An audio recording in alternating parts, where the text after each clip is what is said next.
Realm presents Orphan Black, The Next Chapter, Season 2, starring Tatiana Maslany, Jordan Gavaris, Evelyne Brochu, and Kristian Bruun.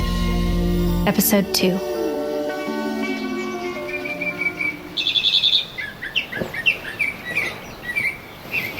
The mockingbird that woke Vivi Valdez was so loud and clear, she thought it was in her room.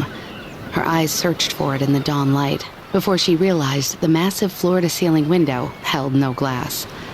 Island sounds were drifting in, unfiltered. She had been given an expansive suite that overlooked a crescent-shaped bay, cradled by verdant spires of rock soaring out of the ocean. The moment Vivi had landed on Haven, she had been teeming with questions. Where exactly are we? We keep our location private to protect our very vulnerable residents. I'm sure you can relate. Right.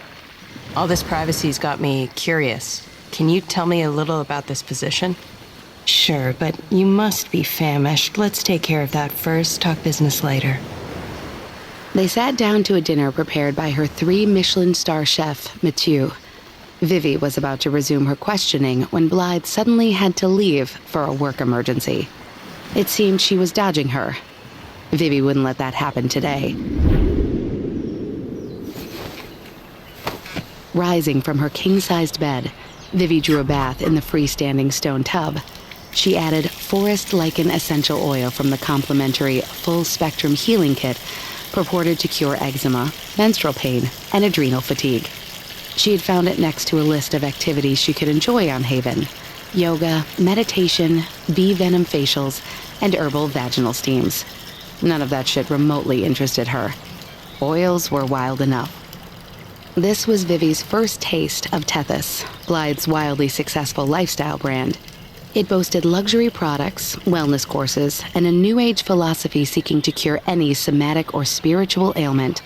The oil did nothing for her cramps, but the view of a pink and gold sunrise seemed to wash away some of the past year. Vivi didn't really intend to accept a job here. She came for a free trip and a close look at one of the most successful leaders in the world. But binga, this suite could change her mind. Screw Langley. Screw being a desk jockey. Arun would be so jealous. She grabbed her phone to text him, so he'd know she had landed. He wasn't her handler anymore, but old habits die hard. Vivi noticed she didn't have cell service. She scanned for Wi-Fi. No networks detected. Her jaw clenched. She didn't like being this off the grid. A knock on the door interrupted Vivi's not-so-healing soak. In walked a Lita clone in linen pants and minimalist jewelry. Miss Valdez, sorry to disturb you. I'm Natalie, Blythe's assistant. She apologizes, but she's been detained and we'll have to delay your meeting until later today. But I'd love to have breakfast with you whenever you're ready. Another stall tactic. Fine. Breakfast with Natalie was a good opportunity to get some intel before talking to the big boss. Above their table in the enormous and strangely empty wellness library loomed a painting of Blythe in a vibrant hibiscus print dress. Her bangs and judgy stare reminded Vivi of the priggish suburban member of the Canadian Clone Club. Natalie caught her staring at the portrait. Do you like it? Blythe's considering having it replaced. She thinks this one's too stodgy. What's with the internet here? Oh, we don't have any. Haven policy, no outside distractions for total mental clarity. And the cell service? Too far out for reception. What if people need to call their families? Oh, we could arrange that, of course, but we find a lot of our residents don't want to contact the world they left behind, and we do our best to provide them that. Sometimes you need to face what you want to escape. Sometimes leaving is the only option. A lot of people come here to heal, but that can be hard with external noise. A break from it can bring clarity. So that's what you do here. Heal people? I know, that sounded cheesy. I think you need to see what I'm talking about to really understand.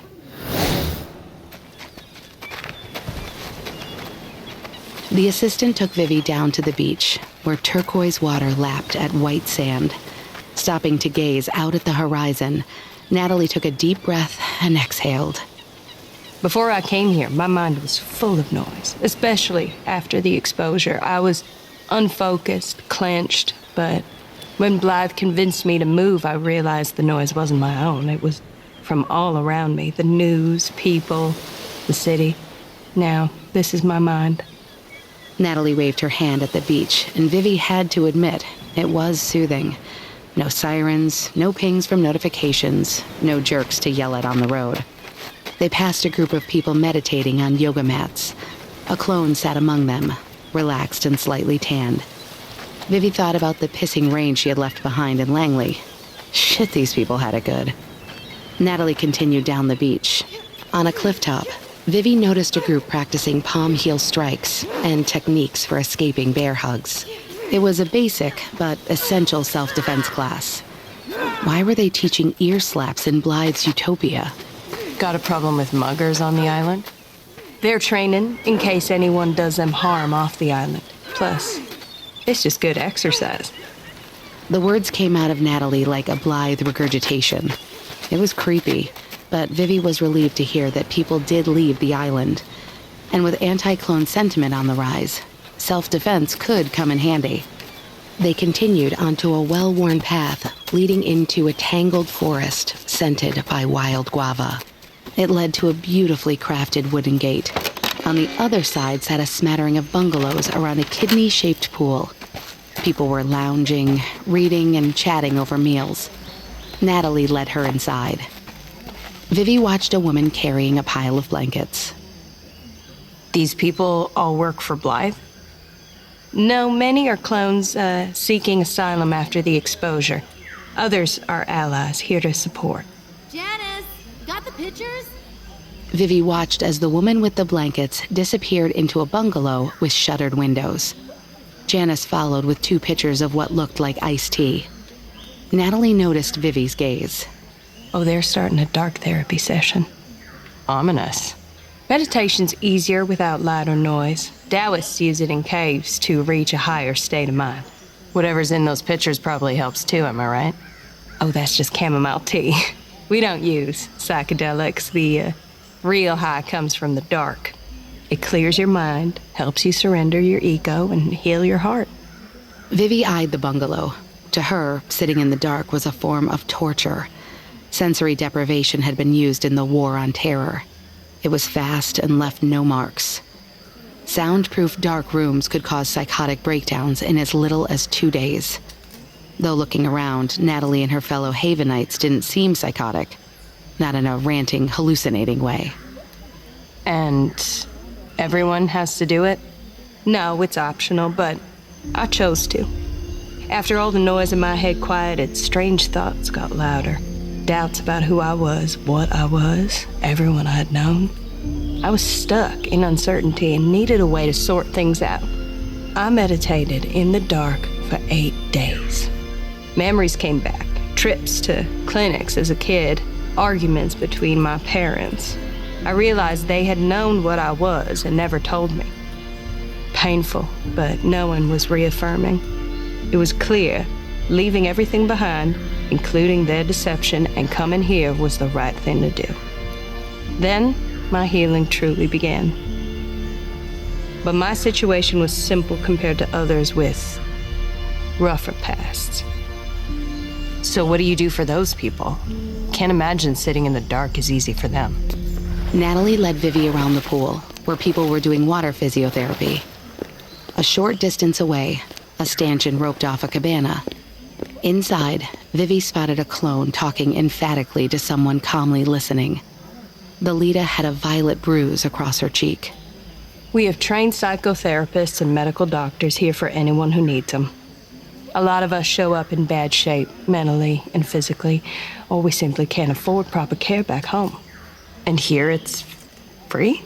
100%. This isn't a resort. People do important work here for themselves. We focus on health, awareness, and respect for life. We shut out the toxicity of the world. Blythe thinks paying for health is part of that toxicity. This is impressive. What pays for all of it? Tethys. The company heals even beyond the products. My hat's off to Blythe, but a lot of people are suffering out there. How does she choose who comes here? I mean, I've got coverage. I don't need free healthcare. Any sister in need is welcome. For others, they're admitted on a case-by-case basis. As for you, you're a special case. Before Vivi could press on this vague corporate answer, she heard an electronic chime. Natalie glanced at something out of her pocket. Blythe is ready to meet with you in the solar plexus sanctuary. Walking to the solar plexus sanctuary, they passed a squat structure monitored by a security camera. When Vivi asked what it was, Natalie dismissed it as a utility building. Vivi logged it away and kept walking. After 20 minutes, they reached a sprawling terrace that jutted out into a rocky gorge covered in greenery. There, Blythe was sitting on a plush, sunken couch. Like her assistant, she was in stylish linen pants, her hair piled on her head in a carefree bun. Metal bangles hung around her wrists. Joining her, Vivi was taken by the cliffs around them. They were covered in narrow waterfalls streaking down past the terrace to the ground below. Hits you right in the core, doesn't it? It's surreal. Thank you. That means a lot coming from someone who's seen so much of the world. Did you sleep well? Yeah.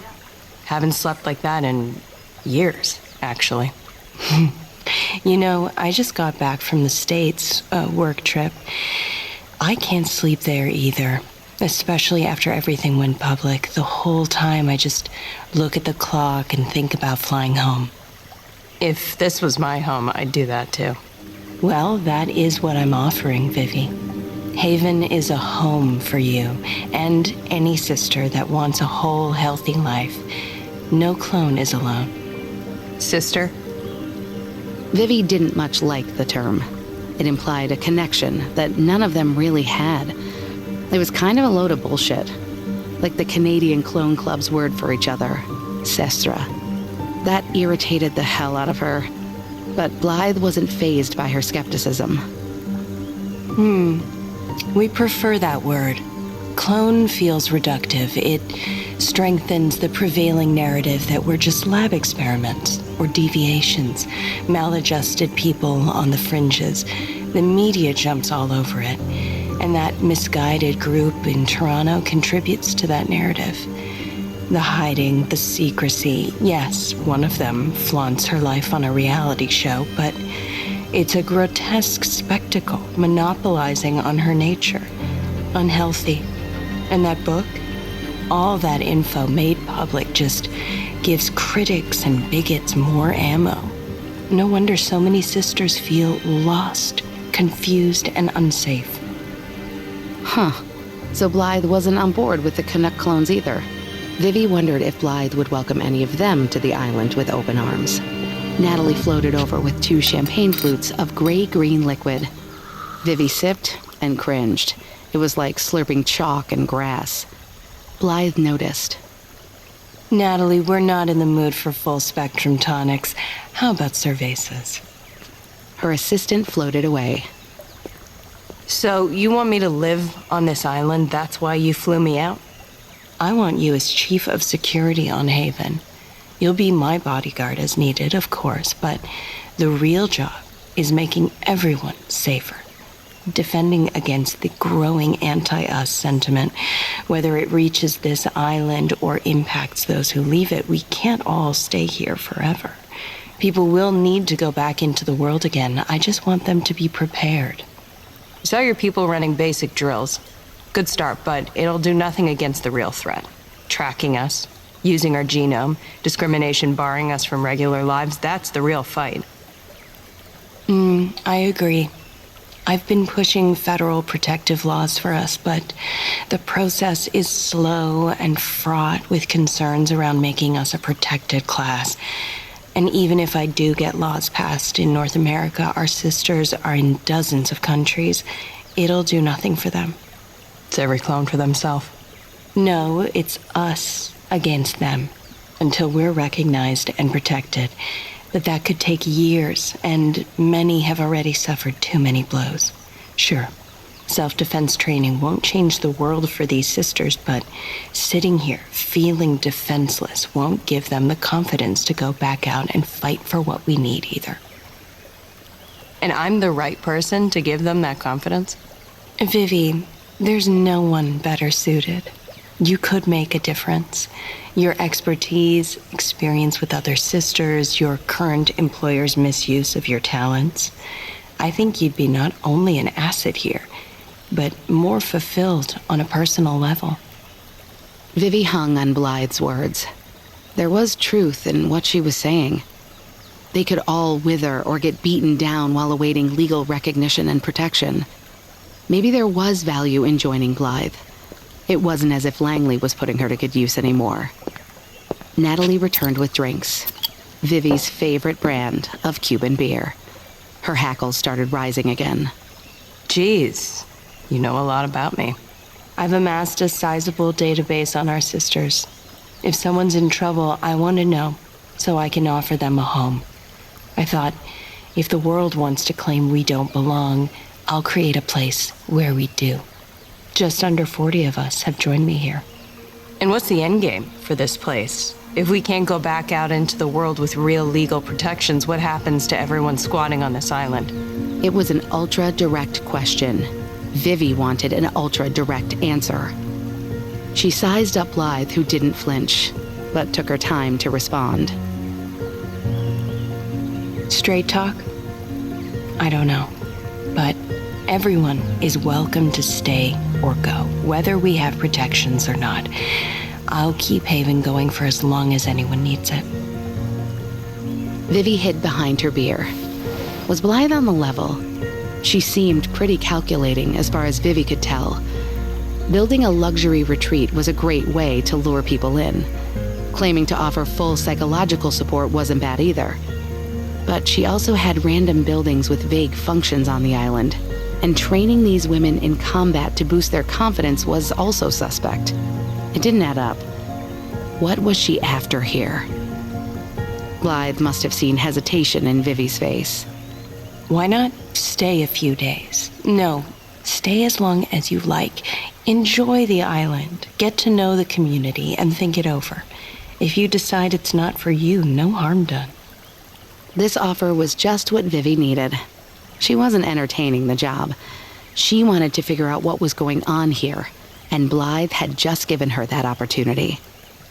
But it wasn't going to be pleasant. 40 clones. Every day. Reminding her why her career went down the shitter.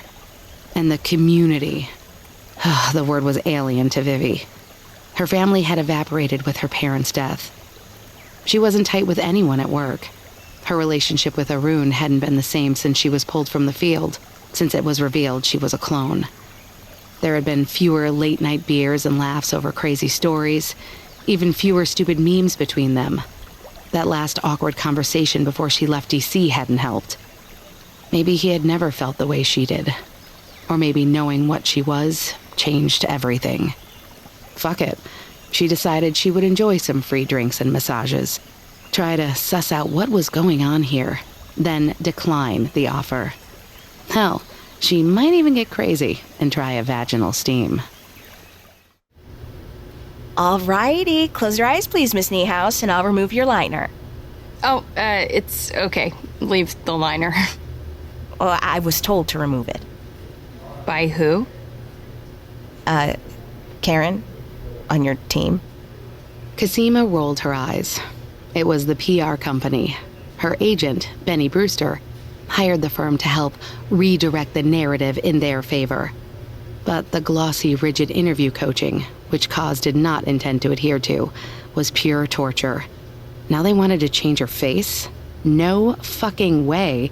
She wasn't here to look approachable and rack up followers. Changing her eyeliner wouldn't change minds about clones. Kasima made her TV appearance with one goal in mind: counter clone bashing and misrepresentation. She wanted the world to know clones were real people who could talk for themselves, even if they wore eyeliner, or if they had rigid corporate values that pissed her off, which she was encountering a lot, because the shows loved to pair her with another special guest, someone from her past that she hoped would never come back. Kasima, this Karen has good instincts. You've been rocking that liner for what now? Over a decade? Why not try something new? Change is good. Kasima caught Rachel Duncan's reflection in the mirror, seated in the chair next to her as another makeup artist moisturized her forehead. Yeah, right, says the woman who's been clinging to a French handbag addiction most of her life. Yes, I know nothing about timeless fashion. Don't listen to me. In the past, any comment from Rachel would have gotten under Kasima's skin, but not anymore. Public exposure of the clones had not only put things in perspective, it had helped Kasima land her dream job at the cutting-edge biotech cannabis company, Trossery. They had jumped on hiring a high-profile clone geneticist. Sure, they monopolized off her constant Lita-related media appearances by leveraging online traffic to promote her work, but they also gave her free rein to tinker with cannabis genes and a huge budget. Her task? Design new strains and products with cannabinoid ratios and terpene profiles tailored to clients' DNA.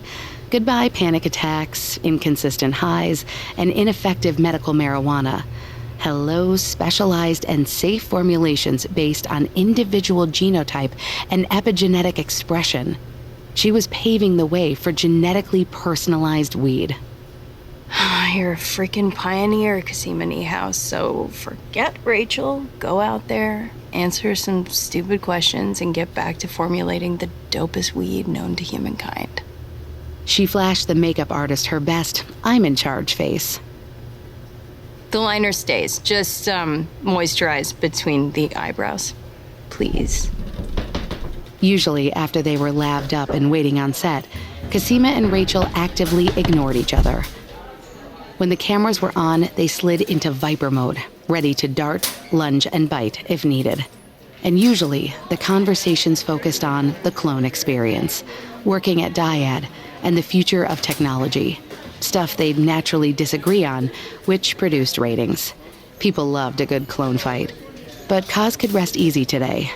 This super cash morning show didn't seem so ratings-focused.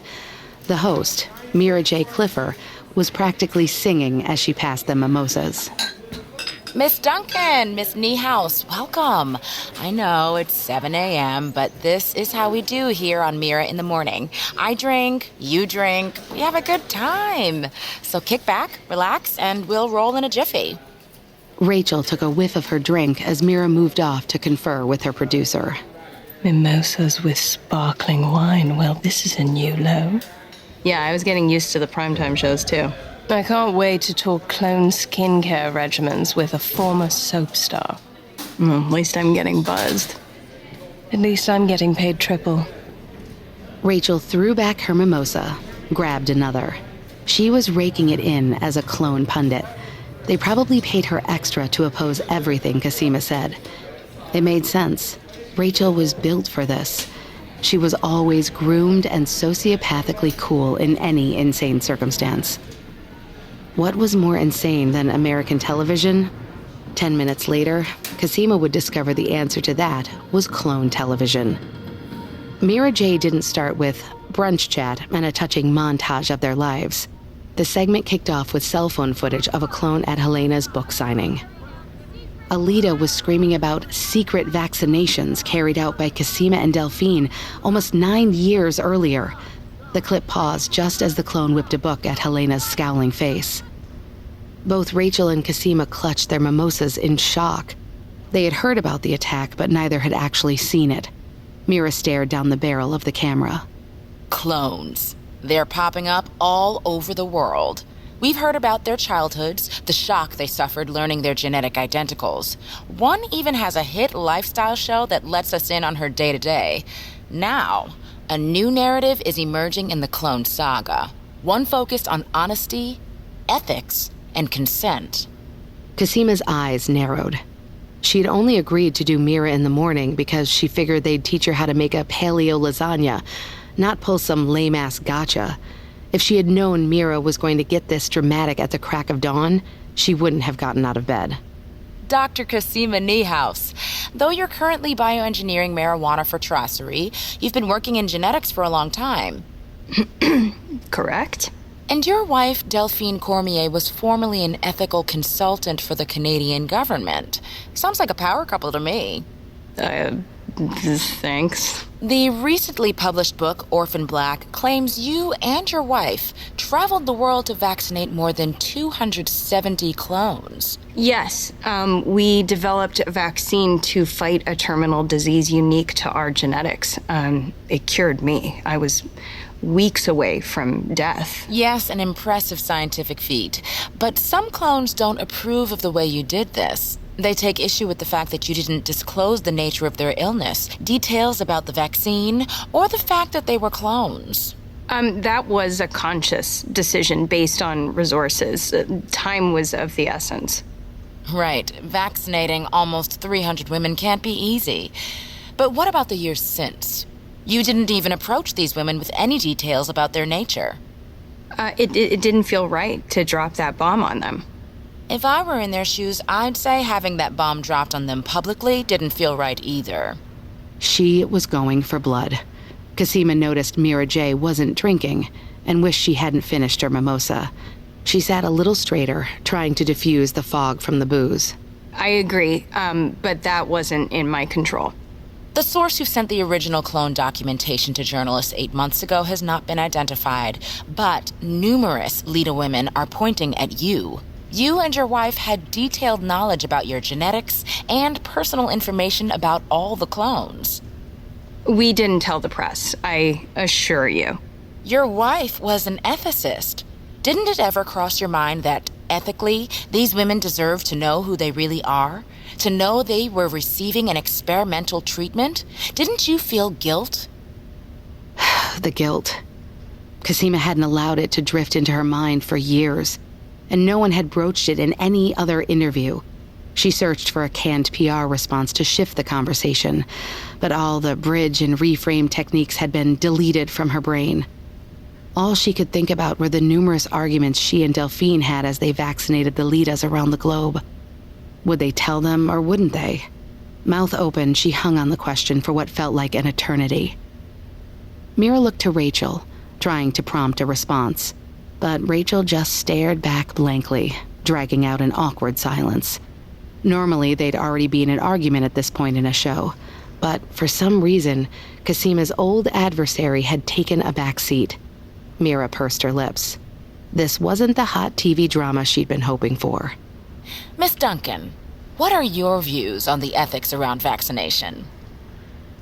Dr. Niehaus and Dr. Cormier vaccinated over 270 clones, including me, with no substantial financial backing or institutional support.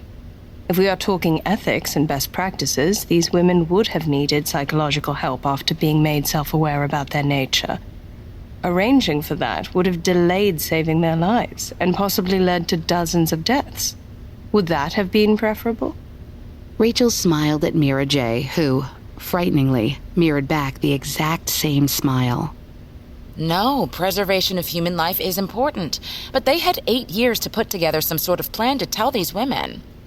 I know you've already heard my life story, as you so crassly said at the top of the show, but humor me.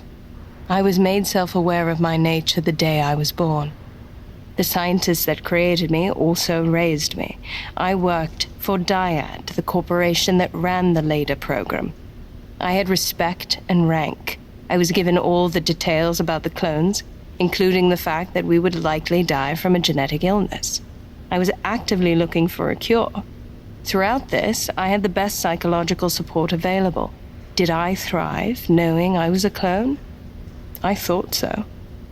Then I was exposed to other clones and their lifestyles, to their freedoms.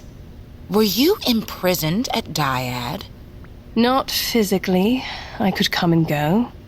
The point seems to be eluding you, so I'll try to speak plainly. Based on cold, impartial ethics, I was made self-aware properly. But that didn't make anything easier. I wasn't happier, less terrified, or more fulfilled. If I could go back and relive that part of my life unaware, I would. I'd take any bit of stupid bliss I could get. Knowing can be painful. Like a mimosa you know was made with $7 sparkling wine.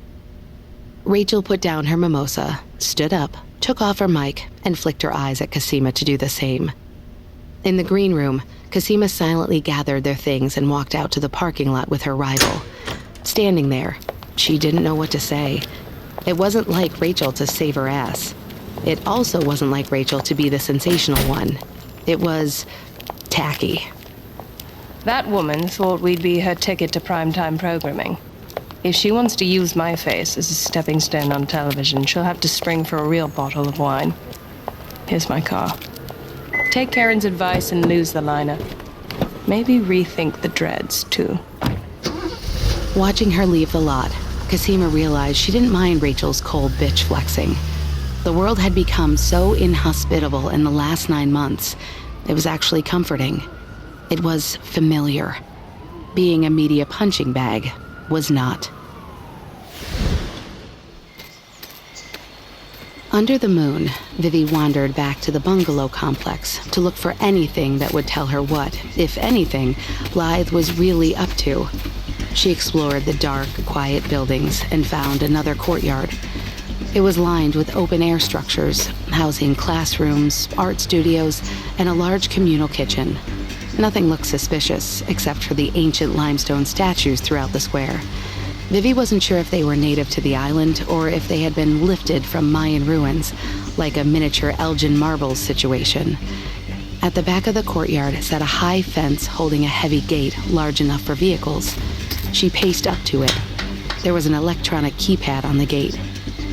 Everything all right? Vivi turned.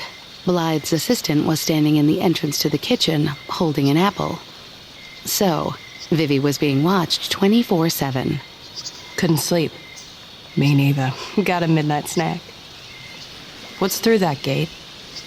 Oh, just storage buildings, generators, landscaping gear. Heavy security. Only messengers have access. Messengers? A special team that organizes island maintenance, events, things like that. Come, I'll walk back with you.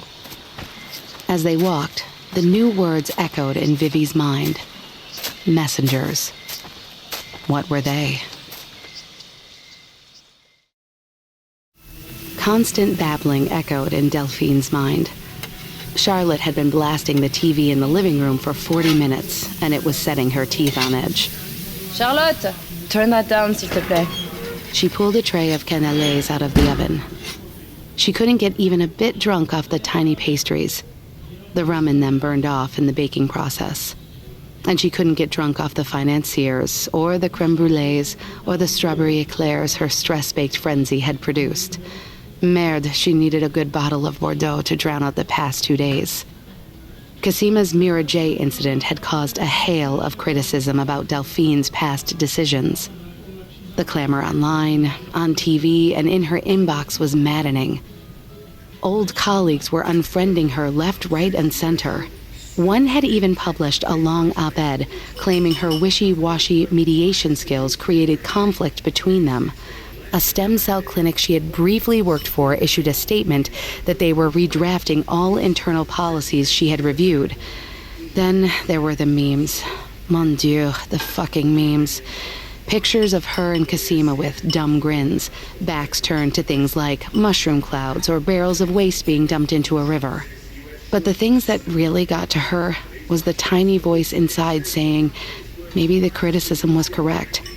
Maybe they had been wrong about everything. Delphine knew her wife was feeling the same. Kasima had been pacing outside the kitchen window for an hour, clutching a bottle of wine, puffing a joint, and muttering to herself. Every time she drank or took a drag, Kasima turned her back on the house. It was her way of protecting her pregnant wife from craving a good toke and drink. Normally, Delphine found this adorable. But the self-medicating nature of this particular weed and wine session was worrisome. Baking tray in hand, Delphine went into the backyard. She smelled the skunky strain Koss designed specifically for her own genome. It was supposed to knock her out at bedtime, but it hadn't been working lately. Joint dangling in her fingers, Kasima was lost in thought. Chérie? Hey, Papi. Is that cool doing? Shit. She quickly butted out the J. Canly. Your favorite. Delphine held out the tray, but Kasima didn't seem to notice. Rachel. Rachel bailed my ass out? Yes, that was unexpected. If this screws up my job at Trussery, I swear I'll march down there. Don't worry, they love attention, good or bad. Delphine disliked how the company spun the media frenzy to their advantage, but she had never seen her wife so happy.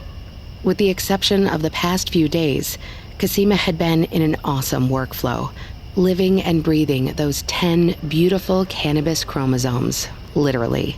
What about you? Are you worried? What if you want to work after the baby? Don't worry about me. Delphine waved it away, but she was concerned. With a child on the way, 2 incomes were definitely better than 1. And if she was honest with herself, stepping away from work to focus on family was a good change. For now, maybe not forever. Delphine, I had no good answers. None. I was just spinning and feeling like a total asshole all over again. Flu shots, boosters, Botox, all the cover stories we gave. What the fuck were we thinking? Delphine put down the canales and took her wife in her arms. We were thinking about saving 274 lives. If we had told them they were clones, it would have taken too long to gain their trust. And then administer the vaccinations, it would have taken months, years maybe. Many would have died. And those that lived, we had no way to support them. We really shouldn't go back in time. Mira was right. 8 years, Delphine. We had 8 years to figure out how to tell these women, and we did nothing. No, we moved on with our lives. Healed. Yeah, real ethical. Dyad, Neolution, and other assholes fucked us up, so we did our best to move on. We had unfinished business with those women. Delphine didn't know what to say. Kasima had a point. Once Dyad and Neolution had crumbled, they craved peace and happiness so much, they avoided dealing with more clone-related issues. Telling 274 women the truth would have been like reliving their own painful past, every single time. They'd have to explain how they knew so much about the Lidas, which would have potentially exposed other Sestras and their families. Sarah and Allison had been firmly against that. And like Rachel suggested, how could they be sure every Lida wanted to be self-aware? Did they have the right to make that call? Was it really fair to put other women through self-awareness hell without consent or substantial support? Though the clones were genetically identical, they were a mosaic of opinions and beliefs. Who knew how each one would react? Kasima forgot Delphine's pregnant state and openly swigged wine.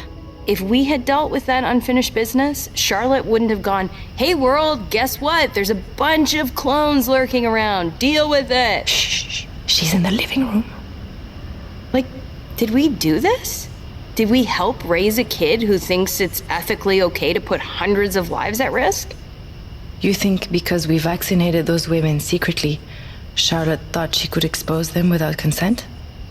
I mean, we set the example, Delphine. But we explained to her why we did it that way. Maybe we didn't do a good job. One screw up and boom, landslide. I can't mess up like that again. You didn't mess up. Well, I've got at least 18 years to fuck up our child. More if they live at home into their 30s. And let's face it, with today's economy, that's totally gonna happen. Delphine took away the wine. Let's slow down. Cosima, you're going to be an amazing parent. You don't know that. I do. Know how? Because you care so much. Yeah, it would be hard, and we won't have answers, but we'll discover the answers, our answers, together. What if I just don't have any? Or what if they're wrong? Forget Mira J, okay? It wasn't a black and white situation. Nothing ever is. I don't know. I just keep hearing her voice. It's like I'm going insane. You're not insane. I hear her too. The two of them walked into their living room. Charlotte was watching a clip from Mira in the Morning. The host was interviewing wellness guru Blythe Winston. Earlier this week on the show, Dr. Niehaus said they didn't have time to, quote, drop a bomb on these women regarding their illness or the fact they were clones. Time was of the essence in the vaccination process. Mira, giving consent for inoculations and telling these women about their unique genetic identity isn't the only issue. Niehaus and Cormier's story provides no support, only fuel for a wildfire. How so? Their story in this Orphan Black book contributes to anti-clone sentiment. These women hid their identity for years. Yes, they may have been scared of repercussions from exposure, which we are now experiencing, but to hide the truth from others like themselves, the only thing that would push me to do that is shame. They vaccinated these women, then walked away, treating them like something to be fixed and ignored. It feels as though they wanted to ignore their truth. Rachel Duncan lived most of her life tethered to the institution responsible for our existence, and did nothing with her detailed knowledge of us either. She even said she wished she was unaware of her true nature. That's shame, isn't it? Shame is a dark cave to dwell in. It causes anxiety, depression, addiction. Their mentality around what it means to be one of us is unhealthy. What does being a clone mean to you? To me, it's a blessing. I see all of us as scientific miracles created with one overall purpose: to showcase the possibilities of the future. What does that even mean? It means we're the unstable crazies she is using to get views. Now, Delphine really needed wine. Arun chopped vegetables in his kitchen while he half-watched the interview unfolding on his tablet. The future. What is your ideal vision for it? Ideally, our future is one of peace and acceptance, but a lot has to happen first. Many of us are struggling with our new reality, including these women in Toronto. I think they need help. Will this book bring that about? I doubt it. So far, it's caused more uproar and hatred online and off. When will this behavior stop so we can process our unique situation and heal? Healing. That's a topic not many touch on when it comes to clones. How are you healing from all this? By helping others through Tethys. I fund support groups for sisters in need, which anyone can learn more about on our website. We all deserve to be on this earth, and we all deserve to be happy. To do that, we need to come together and embrace our genetics, not deny them. We aren't a science experiment. Our unique bond should be nurtured and celebrated. We are part of a sacred sisterhood. Good luck getting Vivi to join a sacred sisterhood. Arun checked his phone. Still no answer to the text he had sent Vivi. He just wanted to know if she had reached Miami, Bahamas, Cancun. She had never really said where she was going. He told himself to relax, but Vivi's sudden vacation alone had thrown him. In nearly a decade of working together, not once had she taken a break. Breaks were healthy. If Vivi was feeling like she needed one, he should support her. Instead, he had asked if she wanted him to come along, got shot down, then concluded she was lying to him. Way to go, Arun. Super attractive. After the tag bioweapon incident, he had flirted with the idea of their friendship evolving. If he hadn't been her handler, he'd have asked her to dinner by now, made it formal.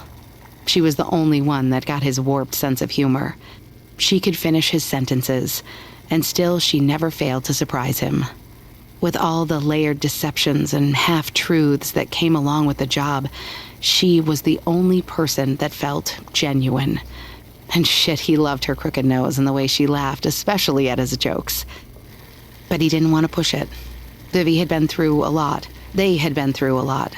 So he backed off, telling himself that she'd come to him when she was ready. Shaking Vivi out of his head, Arun focused back on the tablet.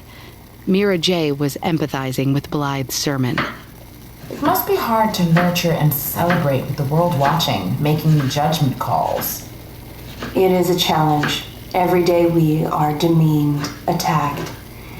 It's hard to feel safe or valued, but if there's anything I want to get across to my sisters tonight, it's that no clone is alone. Arun winced.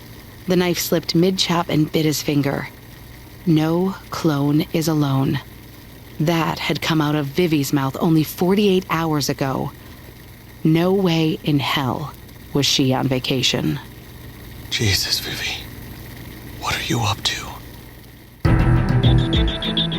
You're listening to Orphan Black, the next chapter, starring Tatiana Maslany, Jordan Gavaris, Evelyne Brochu, and Kristian Bruun. Created and produced by Realm, your portal to another world. Listen away.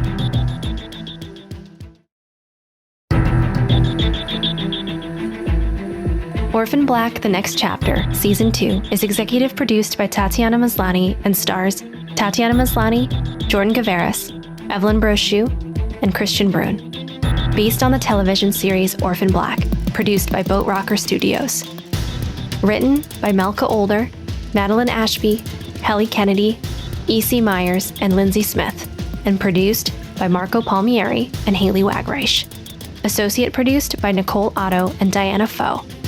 And executive produced by Molly Barton, AMC Networks, and David Fortier, Ivan Schneeberg, and Jessica Shadlock of Boat Rocker. Performed by Tatiana Maslany, Jordan Gavaris, Evelyne Brochu, Kristian Bruun, Alyssa Zia, Vikas Adam, Taya Garland, Hudson Mako, Stephanie Shea, Daniel Bonjour, Stephanie Frame, Tiana Camacho, and Nathaniel Kweku. Directed and produced by Kaylin West. Sound design by Rory O'Shea. Additional editing by Corey Barton. Musical theme performed by Two Fingers and composed by Amin Tobin. Music composed by Trevor Yule.